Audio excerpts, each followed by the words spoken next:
اگلی حدیث ہے حضرت ابو ہریرہ سے، قال رسول اللہ صلی اللہ علیہ وسلم لا يفرق مؤمن مؤمنة ان کرہ منها خلقا رضی منها آخر او قال غیرہ، رواہ مسلم۔ جناب ابو ہریرہ رضی اللہ عنہ روایت کرتے ہیں کہ رسول کریم صلی اللہ علیہ وسلم نے فرمایا، کوئی مسلمان اپنی مسلمان عورت سے نفرت نہ کرے، اس لیے کہ اگر اس کو کوئی بات یا عادت اس کی بری لگے تو کوئی دوسری عادت اسے پسند بھی آئے گی۔ اب افسوس کی بات یہ ہے کہ آج کل کوئی مردوں کو یہ باتیں سمجھانے والا نہیں رہا، جس کی وجہ سے انہوں نے عورتوں کے ساتھ وہ ظلم و ستم اور وہ معاملات شروع کر دیے کہ جو ہونے نہیں چاہیے۔ آپ دیکھیں کہ کتنے خوبصورت انداز میں آپ صلی اللہ علیہ وسلم فرما رہے ہیں کہ کوئی مسلمان اپنی مسلمان بیوی سے نفرت نہ کرے، اور پھر یہ بتایا گیا کہ کیوں نہ کرے، اس لیے کہ اگر ایک چیز ناپسند ہے تو ہو سکتا ہے کہ اسی کی دوسری چیز تمہیں پسند ہو، تو گویا پھر باہم اچھی طرح مل جل کر رہنے کا گر کیا ہے کہ انسان دوسرے کی خوبیوں پر نظر رکھے، دوسرے کی بھلائیوں پر نظر رکھے اور برائیوں پر کڑنا چھوڑ دے۔ اس لیے کہ اگر انسان دوسرے کی برائیوں پہ کڑتا ہی چلا جائے تو اس سے کوئی نتیجہ نکل نہیں سکتا، کوئی فائدہ ہو نہیں سکتا، اس لیے کہ صرف کڑنے سے کسی کی برائی دور نہیں ہو سکتی۔ مثال کے طور پر اگر آپ کا بچہ بیمار ہے، شدید بخار میں مبتلا ہے، اور آپ پاس بیٹھ کے رونا شروع کر دیں اور روتے چلے جائیں اور روتے چلے جائیں، تو آپ کے رونے سے اس کا بخار نہیں اترے گا جب تک کہ آپ اس کو کسی ڈاکٹر کے پاس نہیں لے جاتے یا اس کو کوئی دوا نہیں دیتے۔ اسی طرح اگر ہمیں کسی کے بارے میں بھی کوئی شکایت ہے یا کسی سے بھی کوئی ناراضگی ہے تو ہم صرف اپنے دل میں کڑنا شروع کر دیں اور زبان سے اس کو نہ بتائیں یا اس کا کوئی علاج یا بندوبست نہ کریں، سوائے اپنے آپ کو جلانے کڑھانے کے اس کا کوئی بھی نتیجہ نہیں نکلے گا۔ لہٰذا انسان کو یہ چاہیے کہ جہاں پر کسی چیز میں خرابی نظر آئے، تو جیسے کہ ہمیں ایک اور حدیث میں حکم دیا گیا کہ من رآ منکم منکرا فلیغیرہ بیدہ، اگر کہیں تم کوئی برائی دیکھو تو کیا کرو، اپنے ہاتھ سے اسے دور کر دو، اس سبب کو ہٹا دو۔ فإن لم یستطع، اگر تم ایسا نہیں کر سکتے، فبلسانہ، تو اپنی زبان سے تو بولو، زبان سے تو اس کو ہٹاؤ، پھر اگر نہیں تو پھر دل میں برا سمجھو، اور یہ ایمان کا کمزور ترین درجہ ہے۔ اسی طرح انسانی معاملات میں جو چیزیں معاملات کو بگاڑنے والی ہوں، جو خرابی پیدا کرنے والی ہوں، ان پر سب سے پہلے صرف کڑنا نہیں چاہیے بلکہ ہاتھ اور زبان سے اس خرابی کو دور کرنے کی کوشش کرنی چاہیے۔ اور یہاں پر بھی یہ بہترین نفسیاتی اصول دیا گیا کہ اگر انسان دوسروں کے ساتھ عمدہ سلوک کا متمنی ہے تو اس کے لیے ضروری ہے کہ وہ دوسرے کی خوبیوں پر نظر ڈالے، اس لیے کہ دنیا میں کوئی انسان بھی ایسا نہیں کہ جو 100% کامل ہو، مکمل ہو، اس میں کوئی خرابی نہ ہو۔ ہر انسان کے اندر چھوٹی موٹی کوئی نہ کوئی کمی بیشی پائی جاتی ہے۔ اگر انسان اس کی وجہ تلاش کر کے اس کے ساتھ گزارا کرنا سیکھ لے تو گزارا بہترین ہو سکتا ہے، لیکن اگر انسان خیر کا ایک بڑا پہلو اگنور کر کے صرف چھوٹی چھوٹی باتوں کو بہت بڑا ایشو بنا لے تو وہ انسان کے اپنے لیے نقصان دہ ہے۔ اب عام طور پر آپ دیکھیں کہ جن گھروں میں طلاقیں واقع ہو جاتی ہیں، اگر آپ کبھی سروے کریں یا آپ انالیسس کریں تو آپ دیکھیں گے بالکل معمولی اور چھوٹی چھوٹی باتیں ہوتی ہیں جن کے بارے میں صبر و تحمل سے کام نہیں لیا جاتا، جذباتی معاملات کیے جاتے ہیں، اور وہ پھر معاملات بڑھتے بڑھتے ایسی حد کو پہنچ جاتے ہیں کہ جس میں انسان کے اپنے ہی لیے نقصان ہے۔ اب دیکھیں کہ جیسے نبی صلی اللہ علیہ وسلم فرمایا کہ اگر تم اس کو اس حالت میں فائدہ اٹھا سکتے ہو تو اٹھا لو، اسی طرح ہی اٹھاؤ گے، اگر تم سیدھا کرنے کی کوشش کرو گے تو توڑ دو گے اور اس کا نتیجہ کچھ نہیں نکلے گا۔ اگر انسان ایسے حالات میں، جبکہ حالات بہت ہی بگڑ چکے ہوں، پھر بھی اگر انسان نقصان کو برابر کر کے دیکھے کہ ایک وہ تکلیف ہے جو اس شوہر یا بیوی کے ساتھ رہنے پر ہے کہ کوئی چھوٹی سی چیز، کوئی چھوٹی عادت یا گفتگو یا کوئی رویہ ناپسند ہے، اور دوسری وہ تکلیف ہے جو اس گھر سے نکلنے کے بعد یا اس بیوی کو گھر سے نکال دینے کے بعد، یعنی مرد اور عورت دونوں سوچیں، نکال دینے کے بعد ہے۔ اگر انسان ان دونوں کا جائزہ لے تو وہ تکلیف کہیں بڑی ہے جو اس کے بعد ہے۔ تو اس لیے اگر انسان تھوڑا پازیٹیولی سوچ لے تو عورت کی برائی یا شوہر کی کوئی عادت جو ناگوار ہے اس پر کنٹرول کیا جا سکتا ہے۔ پچھلے دنوں میں ایک اخبار میں پڑھ رہی تھی کہ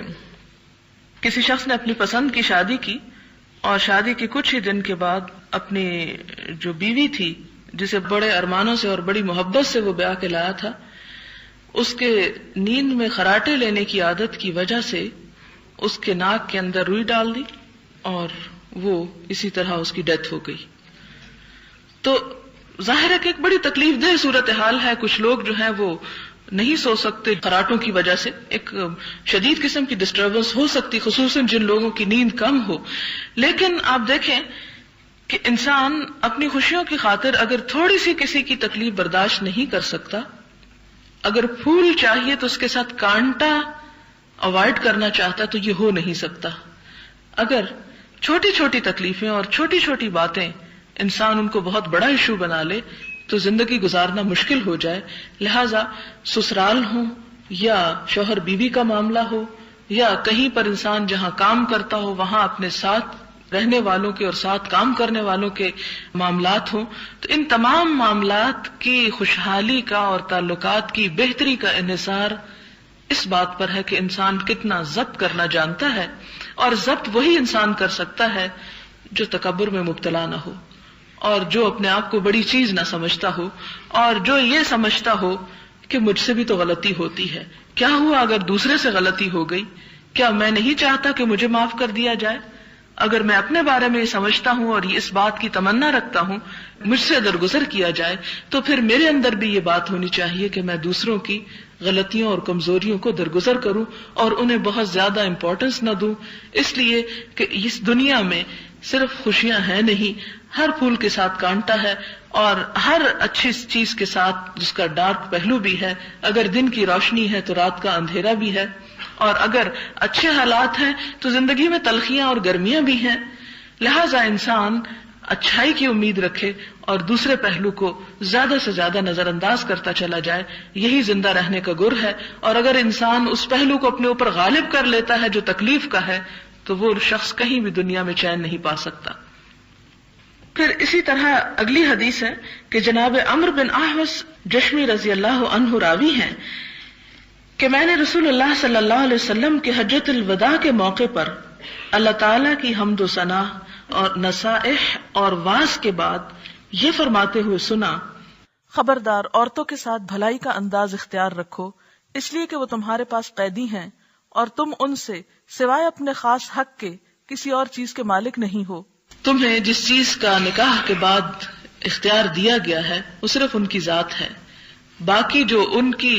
اپنی چیزیں ہیں یا ان کے اپنے بھی شوق ہیں یا اپنی بھی خواہشات ہیں تو ان سب پر تمہیں مالک نہیں اور مختار نہیں بنایا گیا۔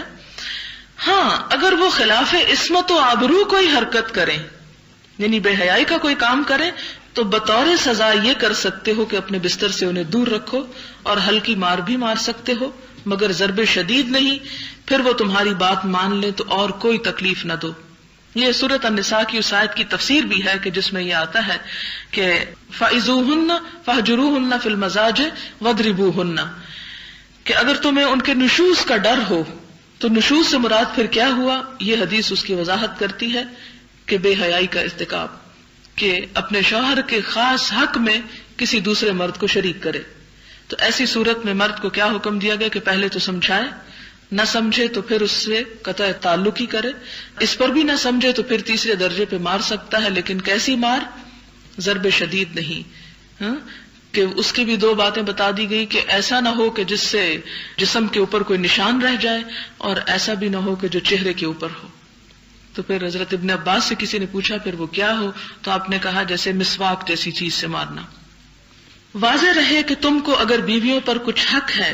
تو بیوی کو بھی تم پر حق حاصل ہے۔ یہ اللہ تعالیٰ نے عورت کے حق کی حفاظت کی اور فرمایا کہ اگر تمہیں حق ہے بیوی پر تو بیوی کا بھی تم پر حق ہے۔ بیوی پر تمہارا تو حق یہ ہے کہ وہ ان سے ربط و ضبط اور بے تکلفی کا تعلق نہ رکھیں جن کو تم ناپسند کرتے ہو۔ یہ ہے شوہر کا حق بیوی کے اوپر کہ بیوی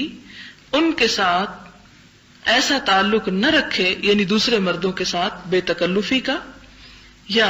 ایسا تعلق کہ جسے شوہر ناپسند کرتا ہو، جس سے وہ غیرت کھاتا ہو یا جس سے وہ ناگوار سمجھتا ہو، یعنی تمہارے بستر تک ان کو رسائی نہ دیں۔